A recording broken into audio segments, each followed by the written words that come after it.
이 시간에는 우리 구약성경 역대하 30장 1절에서 5절까지 말씀 한 목소리 읽도록 하겠습니다. 역대하 30장 1절에서 5절 말씀입니다.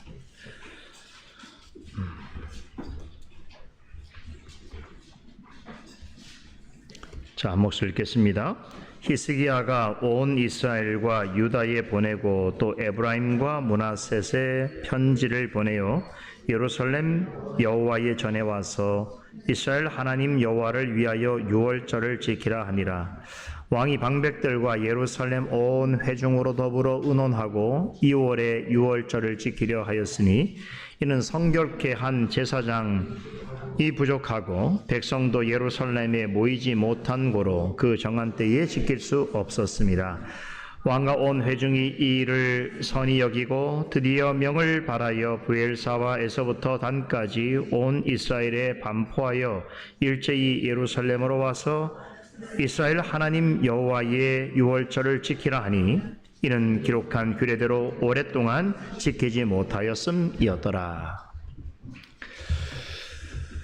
자, 오늘 우리가 읽은 이 본문은 히스기야 왕의 사적의 일부 내용입니다. 히스기야는 이스라엘 분열 왕국 역사에서 남북의 통치자를 통틀어서 가장 모범적이고 개혁적인 왕으로 평가받고 있습니다. 북이스라엘의 왕들은 예외 없이 하나님 보시기에 악을 행한 자들이라는 평가를 받습니다. 유다 왕들도 제한적으로 좋은 평가를 받은 소수를 제외하고는 대부분은 부정적인 평가를 받았습니다. 하지만 히스기야는 달랐습니다. 그는 요시야와 함께 남북 이스라엘 전 역사에 있어서 여호와 하나님 보시기에 좋았더라, 정직한 왕이었다라고 하는 평가를 받은 유일한 왕입니다. 그 이유는 한마디로 말하자면 선왕들이 망쳐 놓았던 하나님의 왕국을 개혁하는 일에 앞장섰고 실제로 큰 성과를 이루었기 때문입니다. 그가 왕이 올랐을 때의 이스라엘의 역사의 정황은 영적으로 매우 극도로 안미한 상태에 있었습니다. 많은 백성들은 이방인들처럼 종교적 타락을 일삼았고 또 갖가지 우상 숭배가 일상화되었던 상황이었습니다. 다시 말해서 종교개혁이 절실하게 요구되었던 상황이었던 것이지요. 그때 히스기야는 그 많았던 선왕들은 생각지도 못했고 실행하지도 못했던 일을 행합니다. 그는 왕이 오르자마자 가감하게 종교개혁을 단행하였습니다. 그의 종교개혁은 크게 두 가지 방향으로 진행되었습니다. 먼저는 성전 예배를 회복하는 것이었고, 둘째는 영적으로 무너진 교회를 진리로 연합하는 것이었습니다. 이 두 가지 내용을 중심축으로 이스라엘 분열 역사에 있어서 처음이자 마지막이라고 할 수 있는 종교 개혁을 이룹니다. 자, 성전 예배 회복, 성전을 청결하게 하고 예배를 하나님의 말씀에 따라서 회복하는 그 역사에 관한 이야기가 역대하 29장에 소개되고 있습니다.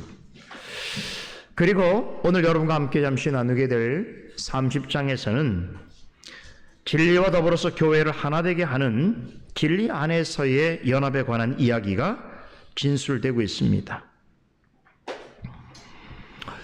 우리 교회는 장로교회입니다. 솔리 데오 글로리아 교회 이렇게 우리가 부르지만 우리의 교회의 원래 이름은 솔리 데오 글로리아 프레스비테리안 처치입니다. 그러니까 정확하게 번역하면 솔리 데오 글로리아 장로교회입니다. 왜 장로교회를 말하냐면 우리 모두는 장로교회에 속해 있는 성도들입니다. 그런데 우리가 속해 있는 장로교회의 역사적 시온을 거슬러 올라가면 초대교회로 갈 수 있겠으나 그 사상적 기원은 16, 17세기 종교개혁으로 돌아가게 됩니다. 장로교회는 종교개혁이 낳은 가장 좋은 열매 중에 하나입니다. 우리가 왜 장로교회를 소중히 여기는가? 우리의 부모님이 장로교회를 다녀서 내가 어려서부터 이 교회에 속해 있으니까 하는 지역적이고 개인적인 이유 때문이 아닙니다. 우리가 장로교회를 소중히 여기는 것은 장로교회의 정치는 성경에서 가르치는 정치 체제라고 우리는 확신하기 때문에 그렇습니다. 이런 교회를 탄생시킨 종교개혁의 목표는 놀랍게도 히스기야가 추구했던 종교개혁과 일맥상통합니다. 16, 17세기 종교개혁은 오직 말씀에 따라서 성경적인 예배를 회복하는 것이었고 주님의 몸된 교회들을 진리로 하나 되게 하는 것이었습니다. 이스라엘 왕국이 남북으로 분열되어 있던 그 옛날에 지금 말씀드리는 종교개혁의 목적을 실제로 구현해내었던 인물이 오늘 우리가 만나게 될 히스기야입니다. 히스기야는 이스라엘 분열의 거의 막바지에 왕위에 올랐습니다. 말씀드린 대로 그가 왕위에 오르기 직전의 상황은 이스라엘의 영적 상황은 열악하다 못해서 참담했습니다. 이 북이스라엘은 히스기야가 왕위에 오르기 수년 전에 아시리아에 의해서 멸망당했습니다. 북이스라엘은 왕국 분열 이후에 약 200년 동안 존속하면서 19명의 왕에 의해서 다스려졌는데 모두가 하나같이 여호와 하나님 목전에서 악을 행했습니다. 예외 없이 북이스라엘의 모든 통치자들은 북이스라엘의 창건자인 여로보암의 길을 따랐습니다. 여로보암의 가장 큰 죄악은 우상 숭배와 거짓된 예배를 이용하여 자신의 왕권을 장악하고 유지하는 것이었습니다. 이에 질서라 히스기야에 붙인 아하스도 남왕국 왕이었음에도 여로보암과 같은 죄를 범했습니다. 히스기야가 왕위에 오를 쯤 남유나 역시 북이스라엘만큼이나 종교적으로나 신앙적으로 깊이 타락해 있었습니다. 이 상황을 단번에 바꾼 이가 히스기야 왕입니다. 그러기에 역대기 기자는 이스라엘 왕들에 관한 열왕들에 관한 기록인 역대기에서 그에 대해서 설명하는데 가장 많은 지면을 할애합니다. 그것이 29장서부터 32장까지의 내용인데요. 이스라엘의 역대 열왕들에 관한 이야기들이 거의 한 왕이 한 장을 넘지 못합니다. 그러나 히스기야만 4장을 할애해서 그에 관한 역사를 기록하고 있습니다. 장수만 많은 것이 아니라 절수도 다른 장들보다 훨씬 많습니다. 다시 말해서 역대기 기자는 그 이스라엘의 열왕들에 관한 기록을 할 때에 특별히 히스기야에게 주목했다는 것이겠죠. 말씀드린 대로 그는 분열 왕국 역사에서 처음이자 마지막이라고 할 수 있는 성공한 종교 개혁을 이끈 유일한 왕입니다. 오늘 본문은 그와 관련해서 히스기야가 이룬 종교 개혁의 성과 중에서 우리가 놓쳐서는 안 되는 대단히 중요한 한 가지 교훈을 전해주고 있습니다. 그것은 바로 히스기야가 남유다는 물론이고 북이스라엘에 흩어져 있던 믿는 자들을 하나로 통합시킨 일입니다. 어떻게 이 일을 그는 가능하게 하였는가 하는 것이죠. 이 일은 다윗 이래로 모든 선왕들이 실패한 일입니다. 다윗 이래로 히스기야까지 남북을 통틀어서 이스라엘 전체를 신앙적으로 통합한 왕은 없습니다. 이것을 시도하고 성공한 왕은 히스기야가 유일합니다. 자, 그런데 이렇게 오랜 세월 동안 분열되어 있던 남북을 서로 하나가 되게 하는 일은 말처럼 쉬운 일이 아닙니다. 무려 200년 동안 분열되어 있던 이 남북의 상황 속에서 두 왕국을 하나로 연합하는 일은 아무도 생각지 못하고 또 도전하지 못했습니다. 그만큼 힘들고 어렵다는 것을 방증해 주고 있습니다. 오늘 저는 지난주에 노회에서 목사님들을 대상으로 해서 이 말씀을 전해드렸는데, 이것은 우리 목사님들만 들어야 될 이야기가 아니고 우리 모두가 함께 생각해 봐야 될 대단히 중요한 내용이라고 생각돼 여러분들하고 나누려고 합니다. 어떻게 히스기야가 이 어려운 일을 해낼 수 있었는가?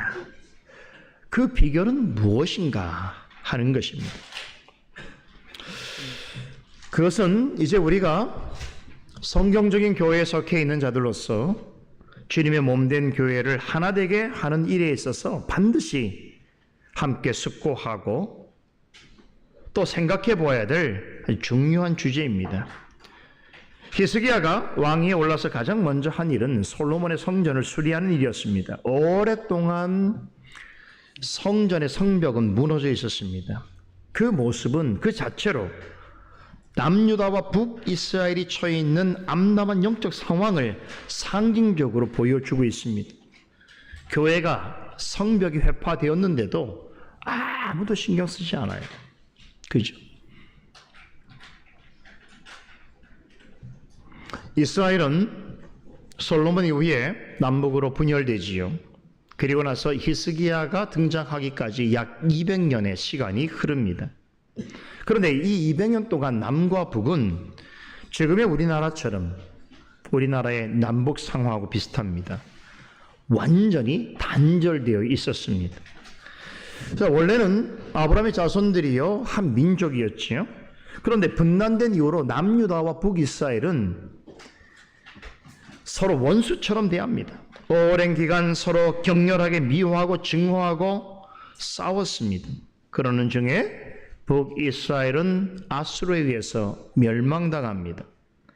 히스기야는 이 끔찍하고도 처절한 역사적인 상황 속에서 하나님 앞에서 악을 행한 부친 아하스의 대를 이어서 남유다 13번째 왕으로 즉위합니다. 그는 왕에 오르자마자 선왕들이 방치해뒀던 솔로몬 성전을 수리하고 성결케 하는 일과 함께 오랫동안 단절되었던 남과 북을 하나로 묶는 개혁에 착수합니다. 이 개혁을 완수하기 위해서 그가 주목한 한 가지 일이 있습니다. 그것은 바로 남북이 공동으로 유월절을 지키는 것이었습니다. 유월절은 이스라엘 백성이 애굽의 노예 생활에서 해방된 것을 기념하는 절기이지요. 유대인들에게서는 가장 크고 중요한 명절입니다. 그런데 왕국 분열 이후에 북이스라엘뿐만 아니라 남유다도 오랫동안 유월절을 제대로 지키지 못하는 상황이었습니다.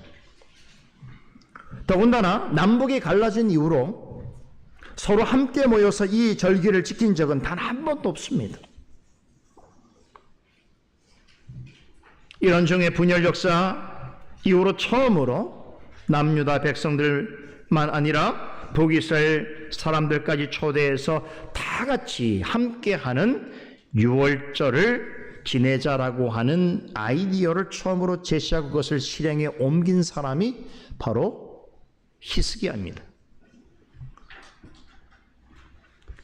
유월절은 종살이하던 이스라엘을 애굽으로부터 건져내셔서 구원하신 것을 기억하도록 하시기 위해서 하나님께서 친히 제정해 주신 절기입니다.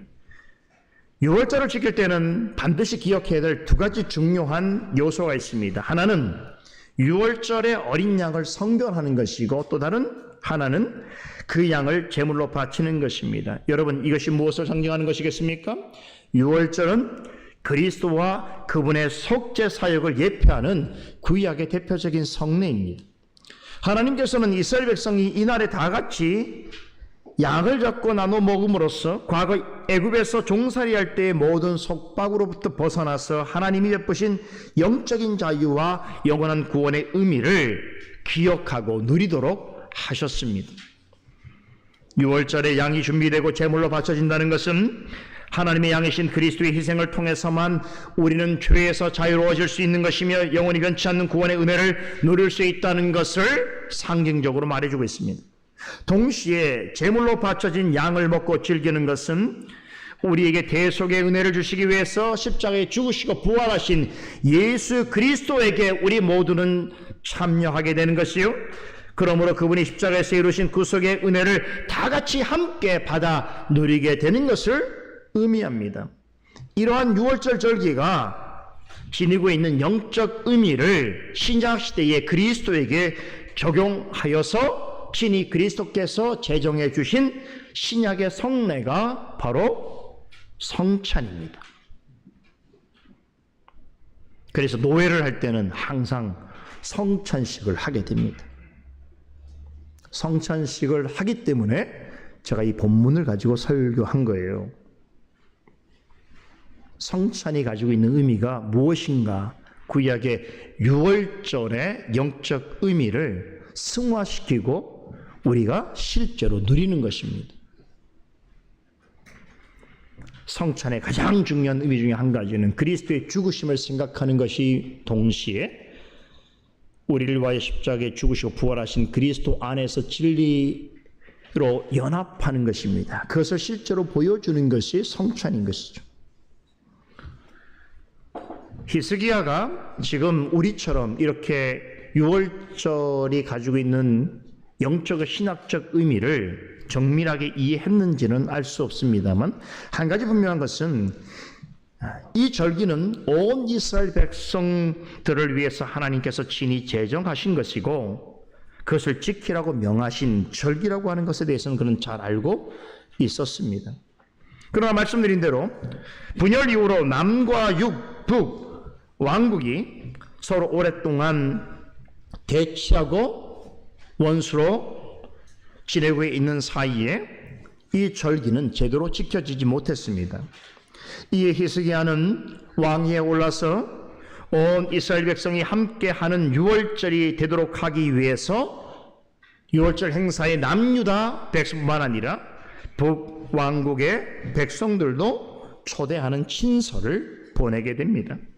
읽지 않았습니다만 오늘 6절 이하를 보면 6월절 행사에 초청한다라고 하는 왕의 친서를 보발꾼들에게 주어서 그들이 직접 유다 온 땅과 북이스라엘의 중요 도시들을 돌아다니면서 왕명으로 된 초대장을 전달하는 아주 신나는 장면이 나옵니다.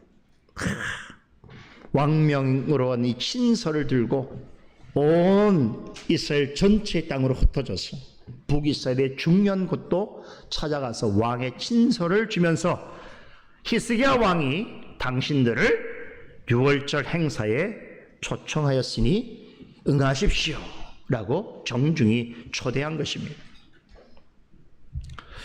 자, 그러나 어떤 혹자는 이 일에 대해서 이런 불만을 가질 수도 있겠습니다. 이건 새삼스러운 거 아니잖아요.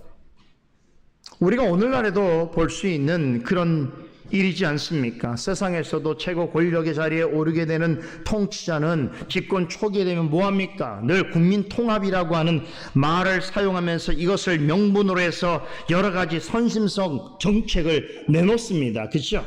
뭐 맨날 국민 통합이래요. 자신들이 국민들을 분열시키면서. 그렇죠? 그 집권 초기 되면 이런 일이 있어요.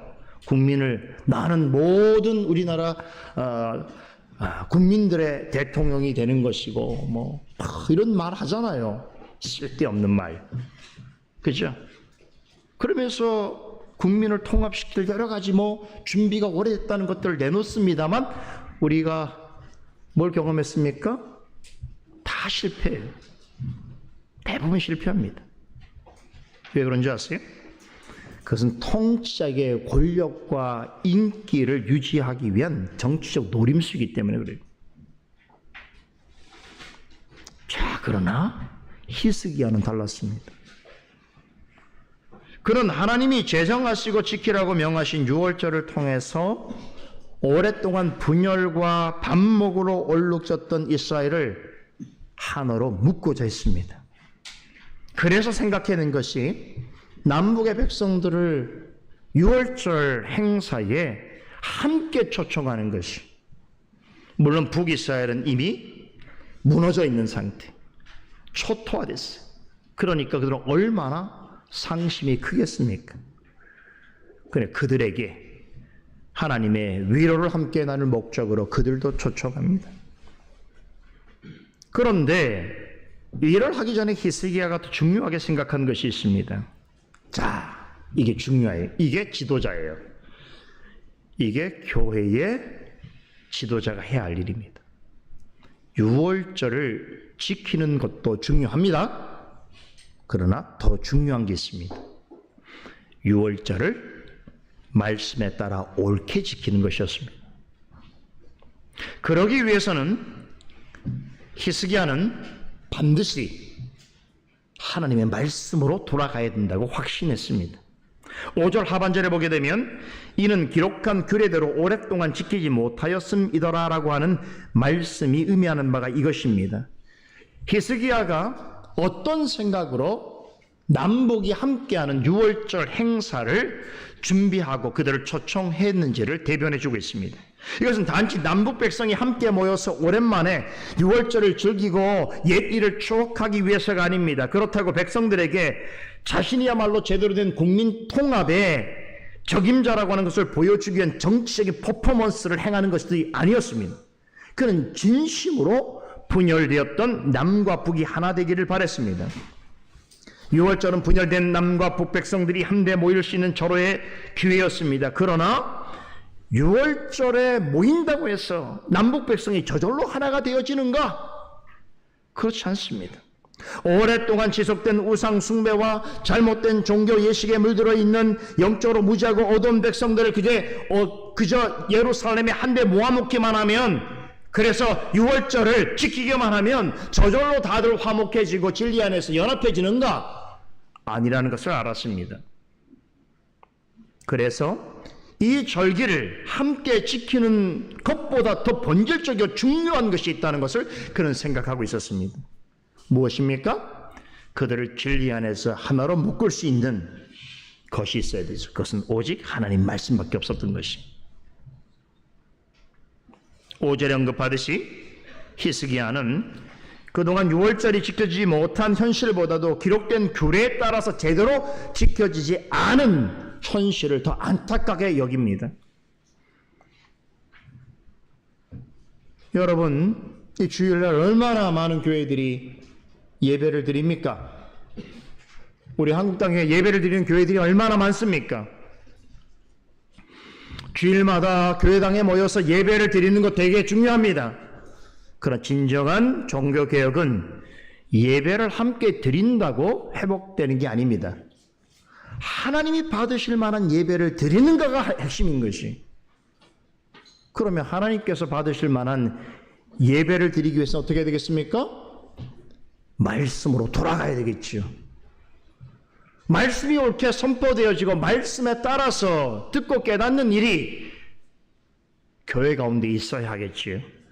히스기야가 바로 그것을 생각했습니다. 행사만 생각한 것이 아니라 그 행사를 통하여 다 같이 함께 모일 수 있는 기회를 마련하고 진정으로 그들을 연합으로 함께 할 수 있는 절대적이고 본질적인 하나님 말씀을 나누는 것, 그 말씀으로 그들을 하나 되게 하는 것이 더 중요하다는 것을 그는 알고 있었습니다. 이런 사람이 종교개혁의 정신을 드러낼 줄 아는 지도자입니다.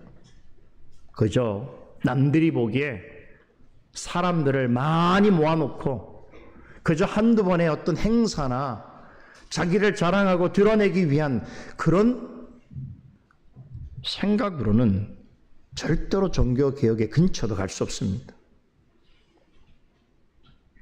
히스기야가 바란 것은 단지 남북이 한 번 모이는 유월절 행사가 아니었습니다.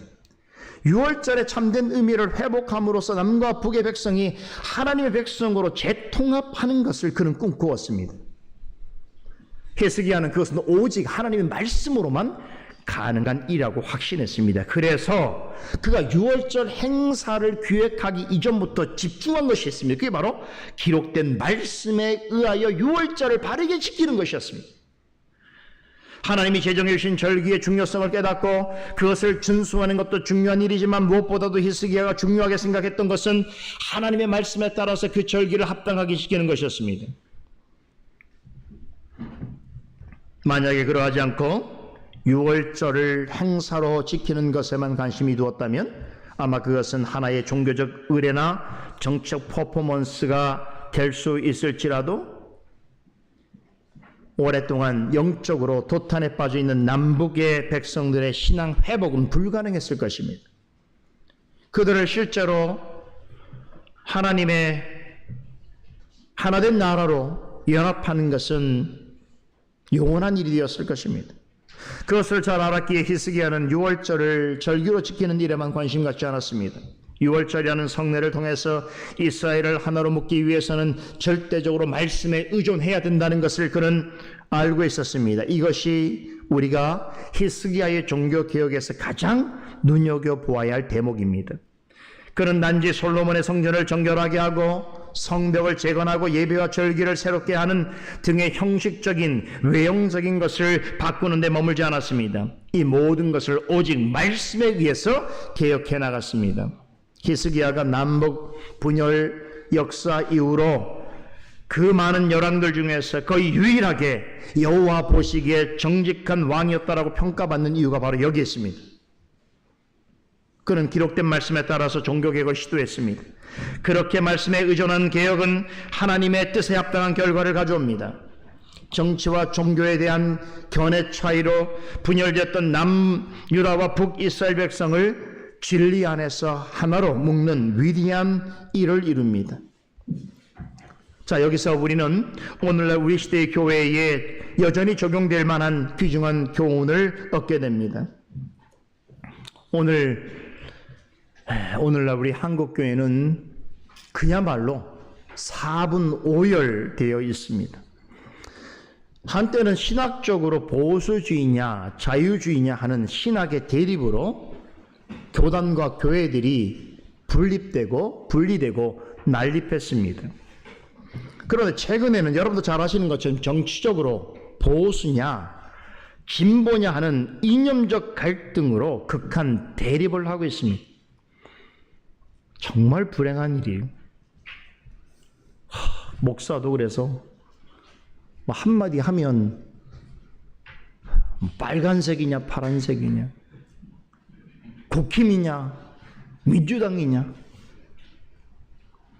그런 수준 낮고 천박한 이해를 가지고 진리를 전하는 목회자들을 평가하려고 하는 세상이 되어버렸어요. 자기의 편에 따라서 자기에게 유리하게 무엇인지 해석하고 적용하려고 합니다. 내 편만 쳤지. 너 누구 편이야? 심지어 어떤 목사들은 교회에 어느 당 소속이면 나오지 말라고 말을 한다고 합니다. 누구를 지지할 거면 우리 교회 나오지 말라고 한다는 거예요. 있을 수도 없는 거죠. 주님의 교회에 어떤 사람들이 와야 됩니까? 주님께서 교회에 누구를 초청하십니까? 누구든지 교회에 나올 수 있어요. 모든 죄인이 다 교회에 나올 수 있는 것이. 그런데 어떤 정치적인 이념의 문제로 잣대로 어떤 사람들은 교회에 나올 수 없다고 나오지 말라고 말할 수 있겠습니까? 이런 기이하고도 이상한 일들이 이렇게 자연스럽게 이루어지고 있는 한국 교회의 실상은 정말 대단히 제가 볼 때는 히스기야 시대만큼은 영적으로 어두운 상황이에요. 목회자들은 이슈와 이념과 입장에 따라서 무슨 정권에 무엇이나 된 것처럼 홍위병 역할을 하고 공적이와 사적인 것을 구분하지 못하고 성도들에게 분란을 일으키고 갈등을 일으키는 일들을 하고 있습니다.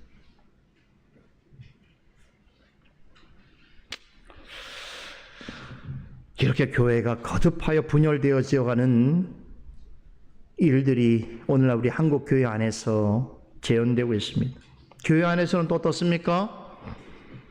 목사와 장로, 장로와 장로, 장로와 집사, 목사와 집사, 목사와 평신도, 평신도와 평신도.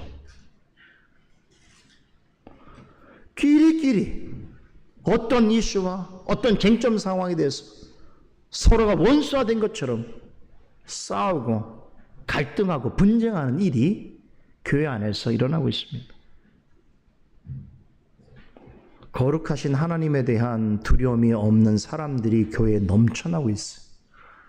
예배를 함부로 행하고 아무렇게 판단하고 예배를 자신의 목적에 따라서 쇼와 형식으로 사용하려고 하는 자들이 너무 많아요. 우리 교회는 제가 눈뜨고 있는 이상 허락하지 않습니다. 우리 교회 아무리 유명한 정치가가 아무리 영향력 있는 외부 인사가 우리 교회 온다고 그래도 전 예배 시간에 말할 수 있는 교회를 안 줄 겁니다. 그게 어떻게 가능한 일이에요? 하나님 앞에 드려지는 예배 어떻게 사람을 내세울 수 있습니까? 어떻게 사람을 위해서 예배를 이용할 수 있습니까? 그죠? 영적으로 어두운 시대가 되면 이런 일들이 그냥 자연스럽게 받아들여지는 것입니다.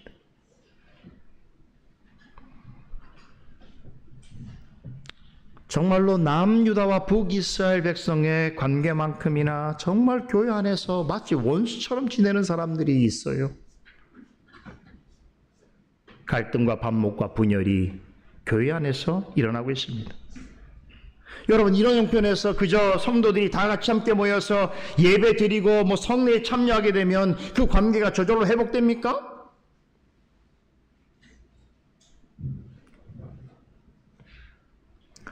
교회 역사에 있어서 중요하게 그 나뉘어지는 분기점이 된 그 신학의 내용과 성격, 교리에 대한 이해, 관심, 이런 것들을 다 내려놓고 그냥 모든 교단이, 모든 사람들이 초교파적으로 한데 모여서 어디 큰 장소에서 모여서 예배하면 그 진리 안에서 저절로 통합됩니까?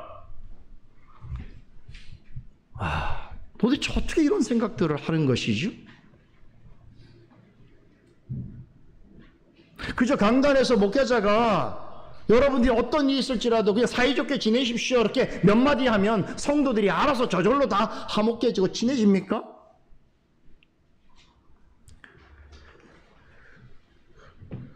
이런 일 때문에 교회가 지금 관심이 뭔지 아세요? 교회 안에서 성도들이 사이좋게 지내는 게 교회의 목적이에요. 그래서 교회 안에 이러저러한 흥미거리들을 교회 안으로 끌어들이고 상담 프로그램 밖에서 재미있는 이런 것도 교회 안에서 사람들끼리 그 취미나 자기 관심에 따라 이것저것을 모임을 만들어 놓고 친하게 지내라고 막 그렇게 격려하고 그렇습니다. 여러분, 그게 무조건 제가 다 비난하는 건 아니지만 그런다고 해서 진리 안에서 하나가 되는 게 아니에요. 그런 일은 진리 밖에서 할 수 있는 일이에요. 교회가 해야 될 일은 다른 일이에요.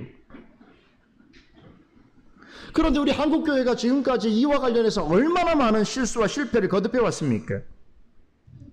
그런데도 정신을 못 차리고 있어요. 그런데도 말씀이 아닌 다른 것에 의존하려고 하는 거예요. 어느 교회가 뭐 때문에 잘 됐다고 그러면 다들 줄줄 서고 세미나하고 있어요. 그 시간에 말씀을 연구하고 말씀으로 교회를 세워야 될 교회 지도자들이 무엇에 정신 팔려서 돌아다니고 있단 말이에요. 여러분, 그런 것을 어떻게 교회를 하나로 만들 수 있습니까? 어떻게 진리로 연합시킬 수 있습니까? 성도와 교회를 하나로 진정으로 연합시킬 수 있는 방편은 오직 하나님 말씀밖에 없습니다. 여기서 우리가 한 가지 더 기억할 것이 있습니다. 말씀을 강조하는 것만큼이나 더 중요한 것은 뭐냐면 성경의 말씀을 올바로 이해하고 올바르게 따라야 하는 것이.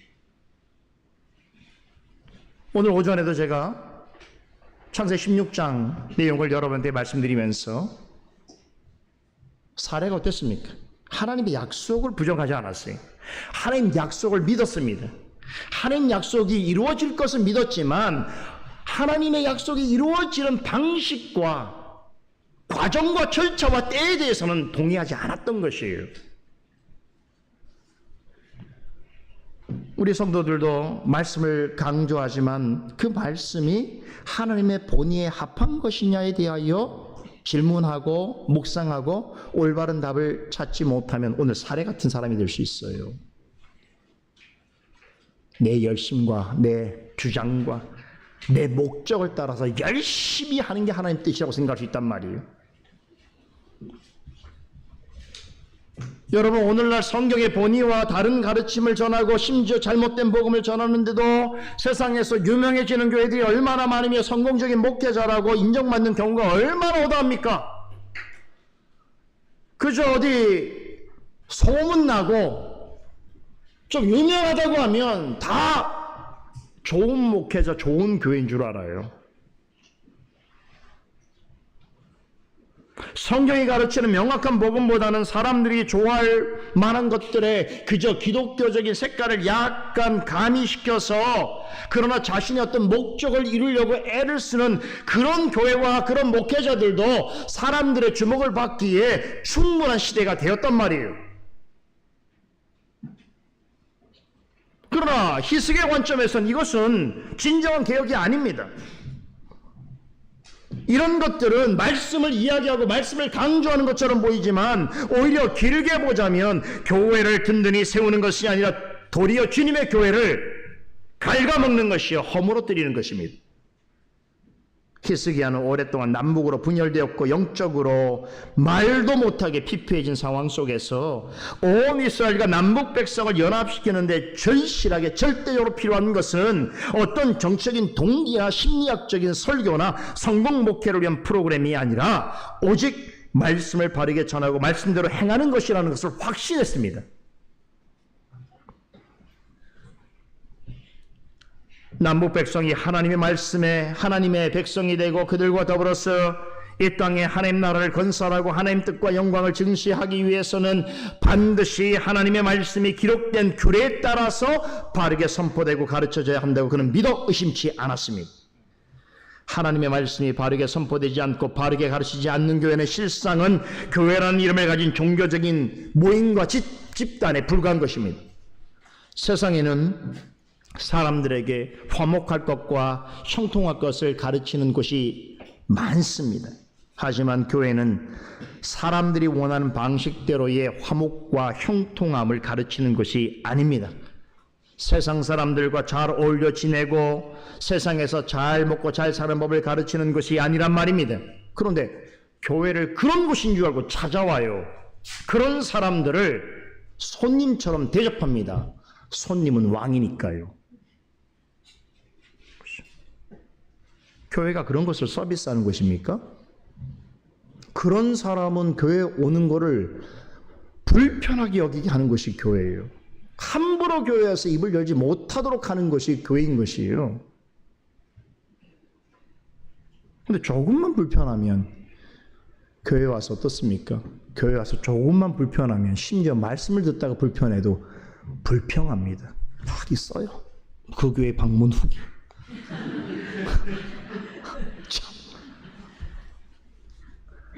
무슨 교회가 쇼핑하는 곳입니까? 그죠?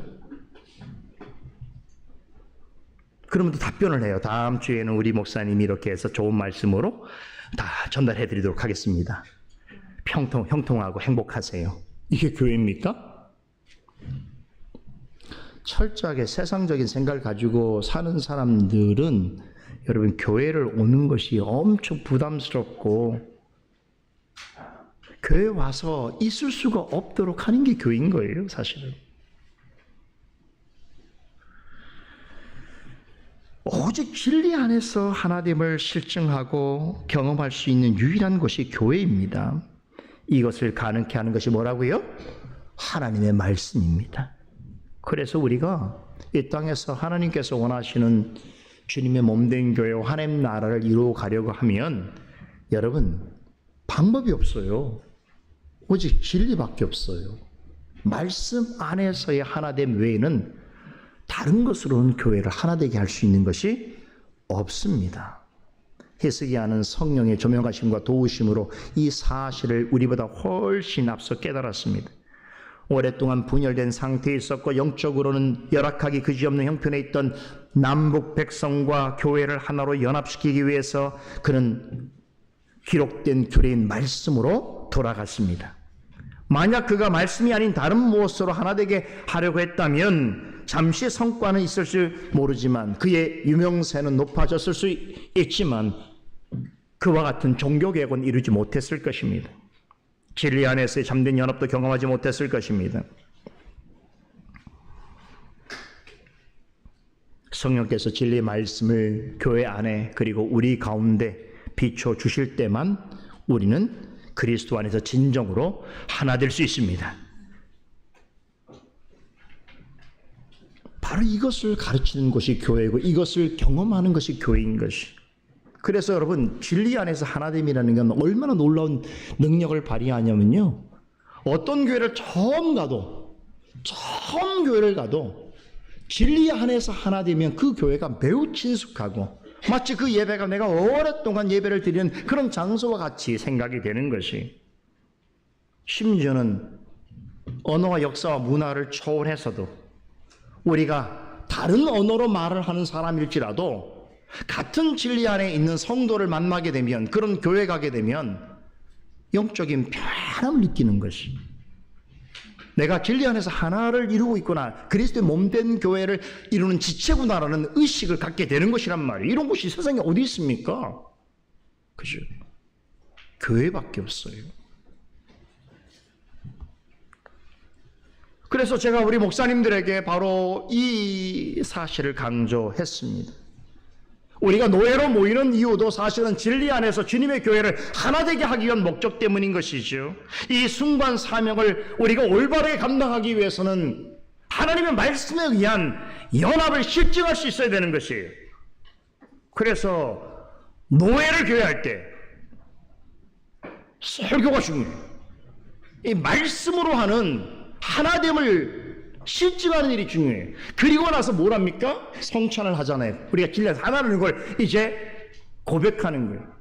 근데 이 중요한 시간들을 의미 없게 보내는 사람이 있다면 안 되겠죠. 제가 또 강조해서 말씀을 드리려고 했는데 시간도 부족하고 노예 시간도 부족하고, 목사님도 이게 뭔가, 아니 여기 불러다 놓고 못 가게 한 다음에 이렇게 말씀을 길게 한단 말이야. 그죠? 혹시 그런 불편함을 느끼실까 봐 엄청 짧게 했어요. 줄여서. 근데 우리 교회니까 좀 이렇게 되잖아요. 그잖아요. 뭐 여러분들한테 하는 건 좀 큰 뭐 없잖아요. 얼마나 편한지 몰라요. 목사님들 표정이 여러분 같지 않아요. 여러분 말씀을 이렇게 다 듣고 있잖아요. 반응이 있잖아요. 목사님들 표정은 마치 제가 큰 콘크리트 앞에 서 있는 것 같은 느낌이 들 때도 있어요.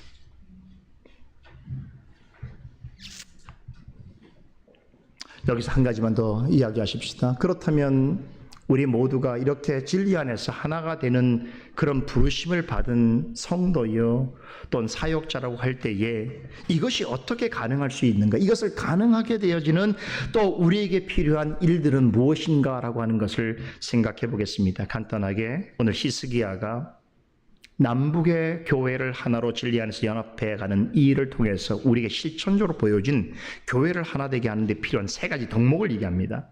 그게 뭐냐면 첫째는 사람을 구별하지 않는 헌신입니다.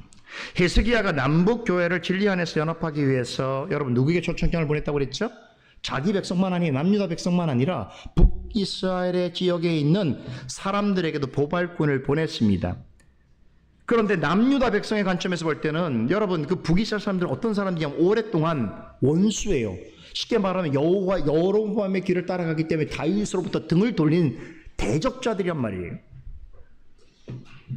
그리고 실제로 남유다는 오랜 역사에 북이스라엘 왕조와 그 백성들로 인해서 많은 쓰라림과 고통을 겪어왔습니다. 그런데 본문 6절에서 9절을 보게 되면 히스기야는 그들의 죄를 지적하면서도 그들로 하여금 여호와께로 돌아오라고 권합니다. 만일 여호와께로 돌아오면 은혜로우시고 자비로우신 하나님의 은총 안에 우리와 함께 머물 수 있다라고 권합니다. 그리고 하나님의 전에 들어가서 함께 예배하는 기쁨과 영광을 맛보게 될 것이라고 친서에 써서 보냅니다. 무조건 초청하는 거 아니에요. 그렇게 보낸 다음에 자, 그런데 왕이 보낸 이 보발꾼들이 이 왕의 친서를 들고 북이스라엘의 여러 곳을 찾아가서 북이스라엘 백성들에게 이 왕의 초청장을 전달하니까 어떤 반응을 보인 줄 아세요? 10절을 보면 북이스라엘 사람들이 어떻게 합니까? 조롱하고 비웃었다고 합니다. 6월절 행사에 초대한다는 히스기야의 전가를 받았을 때 대부분의 이스라엘 백성들은 야, 이거 히스기야 왕이라는 사람이 미친 것 아니야 라고 생각했던 것이죠. 왜 그렇습니까? 그들의 입장에서는 6월절을 지키러 남유다까지 갈 이유가 없는 거예요. 자신들도 거기는 원수란 말이에요.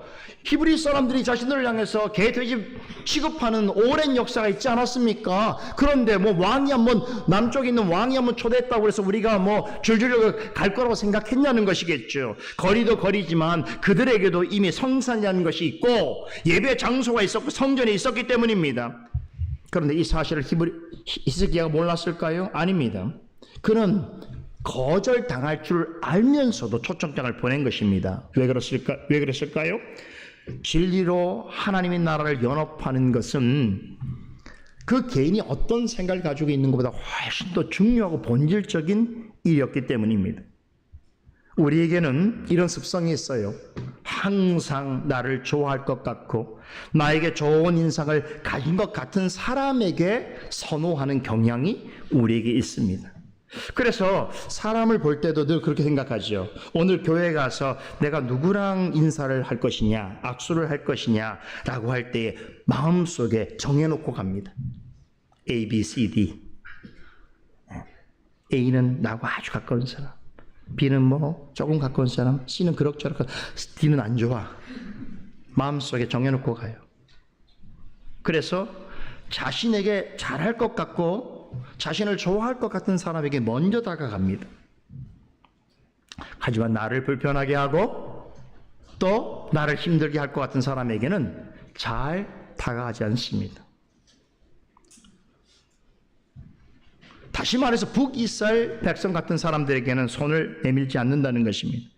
그러나 하나님의 백성을 연합하는 일에 있어서 부름받은 성도로서 사역자로서 우리가 생각해야 될 것은 이 바로 히스기야의 태도입니다. 자신에게 익숙하고 자신을 친숙하게 여기는 백성에게만 초청하지 않았습니다. 자신을 거부할 가능성이 높은 사람에게 먼저 가까이 다가가려고 노력했습니다. 이게 바로 말로만 연합을 외친 게 아니라는 것이지요. 실제로 반대하는 사람들을 찾아가서 자신의 뜻을 전하고 설득합니다.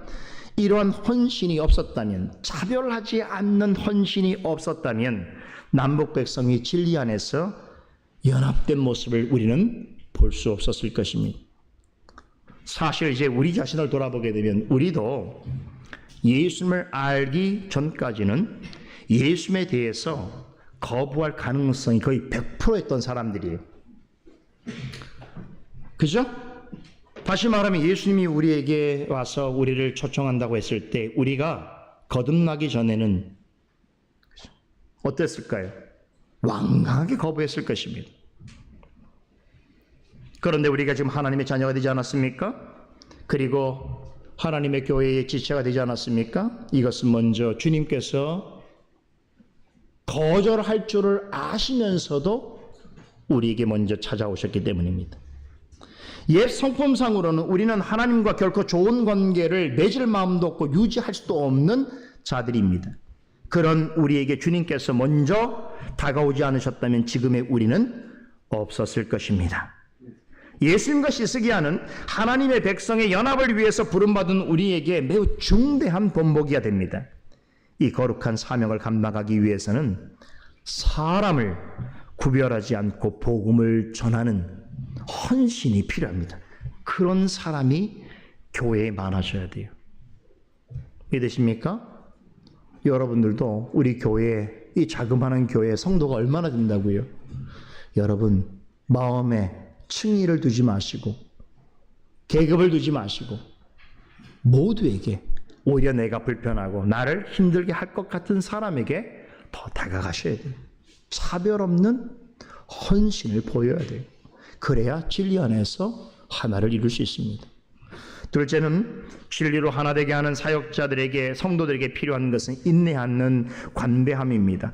6월절에 남유다와 북이스라엘 백성이 한데 모이게 하고자 한 것은 아주 좋은 아이디어였습니다. 하지만 문제가 있었습니다.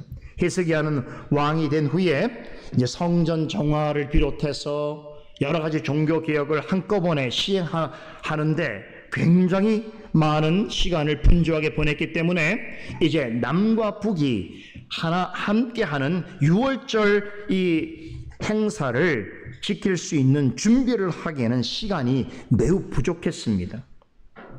본래 유대 절기상으로는 6월절은 새해 첫 달에 시작이 됩니다. 그런데 초청장을 받은 북이스라엘 백성들이 그때까지 예루살렘에 도착하는 것은 무리였습니다. 2절에 언급된 대로 히스기야는 이 문제를 해결하기 위해서 왕의 대신들과 예루살렘의 온 회중과 함께하는 거국적인 회의를 개최합니다.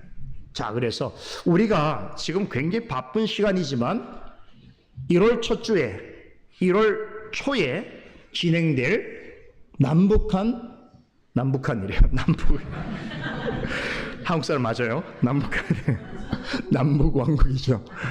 남북의 왕국 백성들이 한데 모여서 6월절을 보내기 위해서는 여러분 어떻게 하든지 간에 새해 첫 달에 일을 진행해야 되는데, 그런데 저기 멀리 떨어져 있는 북이스라엘 사람들이 내려오기에는 너무나 시간이 부족했던 것이죠. 그래서 이 문제를 어떻게 해결하면 좋을까라고 같이 숙고와 논의를 거듭했습니다. 그 결과 여러분 놀라운 결정을 내립니다. 히스기야가 참 지도자는 이래야 돼요. 남유다에서 6월절 행사를 한 달로 연기합니다. 2월 달에 행사를 진행하기로 그렇게 결정 내립니다. 여러분, 이게 말이 쉽지, 전통적으로 6월절을 그날을 지켜야 된다라고 생각하는 이 히브리인들에게 있어서, 남유다 백성들에게서 6월절 절기를 옮긴다는 것은 이건 여간 어려운 일이 아닙니다. 그러나 히스기야는 어떤 날을 고집하는 것보다 진리 안에서 하나 되는 것이 더 중요하다고 판단했습니다. 이를 위해서 여러 사람들이 논의하면서 그는 설득의 과정을 거쳤습니다. 왕이라고 해서 지시하지 않았어요. 목사라고 해서 성도들에게 무조건 지시하면 안 되는 것이에요. 목회자에게 주어진 직무가 있죠. 목회자만이 해야 되는 직무가 있습니다. 그런 일을 제외하고는 목회자도 여러분 성도들하고 논의해야 돼요. 다 할 수 없으니까 당회를 통해서, 재직회를 통해서, 또 정교의 모임을 통해서 어떤 중요한 일들을 함께 나누고 숙고하는 것이,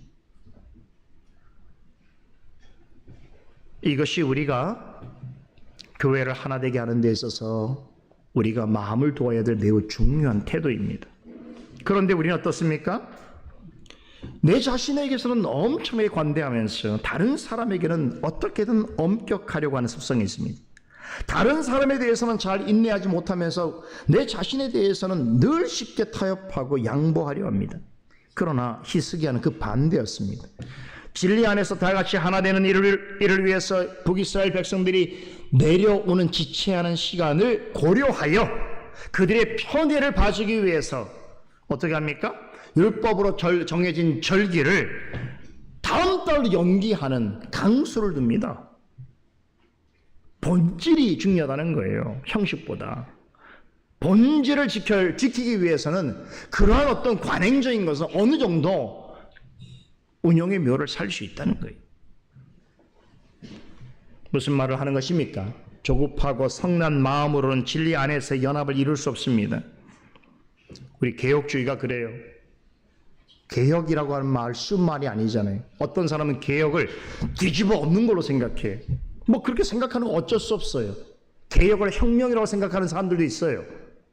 근데 그런 생각을 고집하는 사람들에게 여러분 아무리 개혁주의를 말한다고 해도 들리지 않습니다.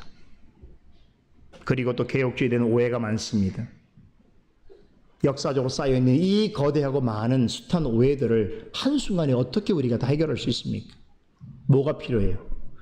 주님께서 나를 기다리신 것처럼 우리도 누군가에게 좋은 것을 주려고 할 때에 인내해야 합니다. 기다려야 합니다. 참아야 합니다. 사실 이게 실력이에요. 저는 이 인내하는 관대함은 우리 개혁주의가 가져야 될 아주 중요한 태도라고 생각합니다. 뭐 개혁주의가 하면은 무조건 어려운 얘기 쓰고 이해 못할 말하고 자신은 천상의 세계 속에 속해 있는 어떤 사람처럼 그렇게만 보이려고 하면 관심을 갖다가도 귀를 닫습니다. 뭐 개혁주의가 특정한 사람들에게만 주어지는 신학입니까? 개혁주의가 복음보다 더 중요합니까? 아니잖아요. 모두를 위해서, 우리 어린 자녀들까지 위해서 여러분 어떻게 합니까? 낮아져서 설득하고 기다리고 인내하고 함께 가려고 애써야 하는 것이. 이게 신학적인 이 명료함이 인내하는 관대함으로 꽃이 피어야 된단 말이에요.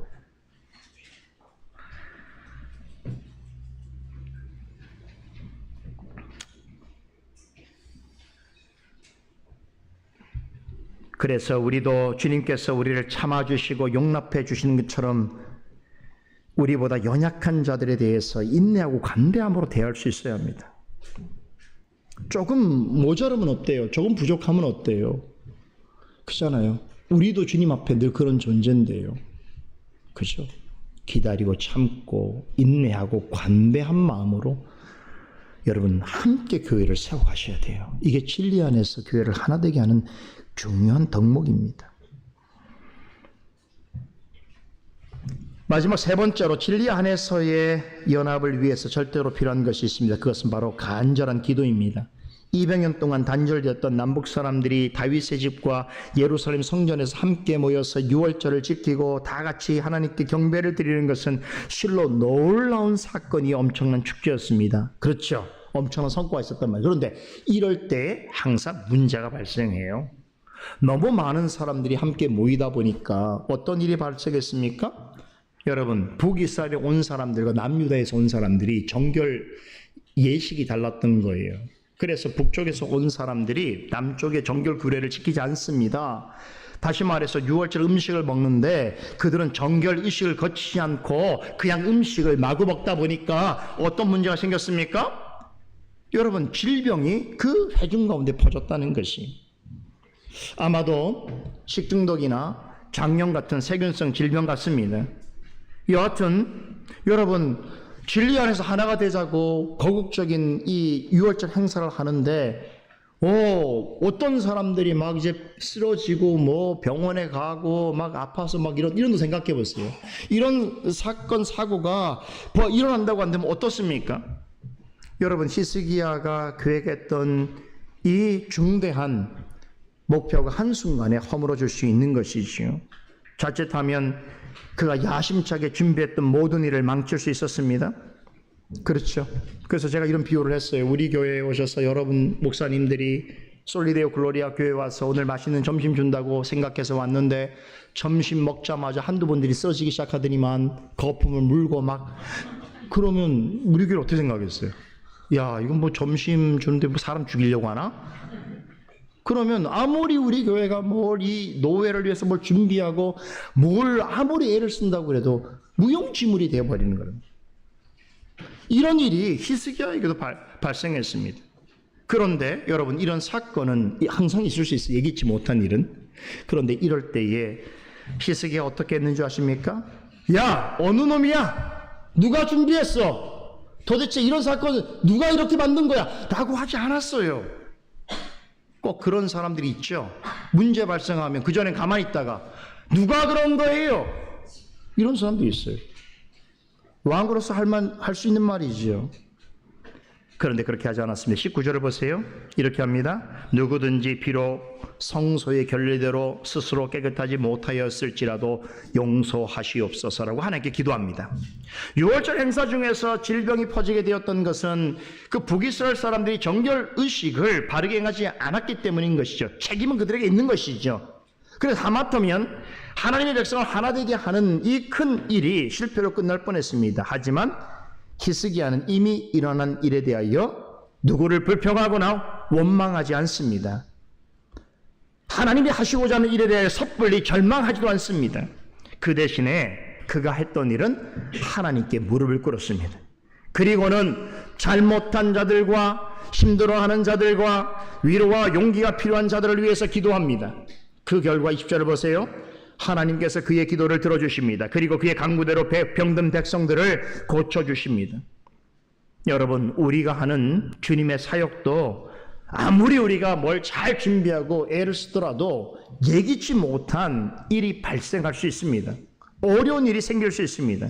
그럴 때 누군가의 잘못을 보면서 화를 내고 절망할 수 있는 일들이 우리 가운데도 많습니다. 아무리 기도하고 준비한 일에도 여러분, 예기치 못한 일로 상심하고 또 불평할 수 있는 일들이 있을 수 있습니다. 하지만 그럴 때에 정말 우리에게 필요한 것이 무엇인가? 히스기야에서 배워야 돼요. 그때는 하나님께 기도하는 것이. 기도는 주님의 교회와 하나님의 백성을 하나 되게 하는데 가장 효과적인 방법입니다. 기도는 서로를 함께 붙들어주고 견디게 해주고 이해하게 해주는 힘입니다. 기도는 우리로 하여금 하나님의 말씀에 붙잡힌 바 되게 하고 진리에 합당한 길을 가게 하는 능력입니다. 여러분, 하나님 안에서 진정으로 하나 되기를 원하십니까? 진리 안에서 우리 모두가 연합되기를 원하십니까? 그렇다면 우리가 해야 할 일은 서로를 위해서 기도하는 것입니다. 내가 속해 있는 교회를 위해서, 가정을 위해서, 나를 지도하는 자들을 위해서, 봉사하는 자들을 위해서, 내일의 교회를 책임져 가야 할 자들을 위해서, 교회 안에 연약한 자들을 위해서, 잘못한 자들을 위해서, 위로가 필요한 자들을 위해서, 눈물을 흘리는 자들을 위해서 뭘 해야 됩니까? 기도해야 합니다.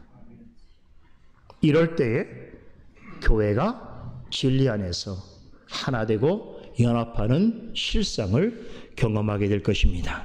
기도하십시다. 거룩하신 하나님, 감사합니다. 우리 교회로 하여금 노행사를 잘 치르도록 해주신 것을 감사드립니다. 또한 다시 한번 말씀을 나누게 되므로 모든 성도들과 더불어서 우리 모두가 주님 앞에서 어떻게 진리 안에서 하나 되는 그런 믿음의 공동체와 교회와 가정과 또 우리에게 주신 일들을 이루어가야 할지를 생각해 보았습니다. 하나님, 우리를 이곳에 부르신 하나님의 뜻을 생각하여 이것은 우리의 자의나 우리의 결정으로 되어진 것이 아니라 하나님이 먼저 우리를 택하셨고 사랑하셨고 우리를 인도하신 하나님의 사랑의 결과인 줄 아오니, 오 하나님, 우리를 하나님의 말씀에 매이게 하여 주시고 주님의 교회에 깊이 함께하는 인생이 되게 하여 주시옵소서. 우리에게 바른 길을 인도하여 주시고 진리 안에서의 연합을 맛보며 즐거워하는 삶이 되게 하여 주시옵소서. 예수 그리스도 이름으로 기도드리옵나이다. 아멘.